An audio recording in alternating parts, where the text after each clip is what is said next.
Hi friends, ఈరోజు చూడబోయే curry cauliflower curry. ఎలా చేయాలో చూద్దాము. ఒక గిన్నె పెట్టేసుకొని ఆయిల్ వేసుకోవాలి. ఆయిల్ హీట్ అయిన తర్వాత పోపు దినుసులన్నీ పెట్టుకోవాలి. తర్వాత సన్నగా కట్ చేసి పెట్టుకున్న మిర్చి వేసుకోవాలి. మిర్చితో పాటు ఆనియన్స్ కూడా వేసేసుకోవాలి. వేసుకున్న తర్వాత మనకు కొంచెం సాల్ట్ వేసుకోవాలి, ఒక స్పూన్ సాల్ట్. సో సాల్ట్ వేసుకోవడం వల్ల ఉల్లిపాయ అనేది త్వరగా మగ్గుతుంది అనమాట. సో ఉల్లిపాయ మగ్గిన తర్వాత కొంచెం జింజర్ గార్లిక్ పేస్ట్ కూడా వేసుకోవాలి. జింజర్ గార్లిక్ పేస్ట్ వేసుకున్న తర్వాత మనకి టొమాటోస్ కూడా వేసుకోవాలి. టొమాటోస్ ముందే వేసుకోవడం వల్ల కొంచెం పచ్చి స్మెల్ అనేది పోయిద్ది, టేస్ట్ బాగుంటుంది. తర్వాత పక్కనే కడిగి పెట్టుకున్న కాలీఫ్లవర్ ముక్కలు కూడా వేసేసుకోవాలి.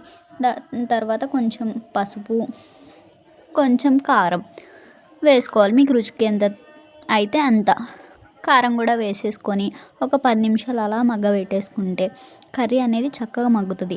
కాలీఫ్లవర్ కూడా సపరేట్గా ఉడకబెట్టుకునే పని అయితే ఉండదన్నమాట. సో ఇలా అయితే ఈజీగా ఉంటుంది, ఫాస్ట్గా అయిపోతుంది. అలా అయిపోయిన తర్వాత మనకి గ్రేవీ కావాలనుకుంటే కొంచెం వాటర్ పోసుకోవాలి. నేను ఇక్కడ వాటర్ పోసుకుంటున్నాను. గ్రేవీ కోసం ఒక 5 మినిట్స్ మగ్గబెట్టేసుకొని తర్వాత కొత్తిమీరతో గార్నిషింగ్ చేసుకుంటే బాగుంటుంది. అయిపోయింది. Thank you for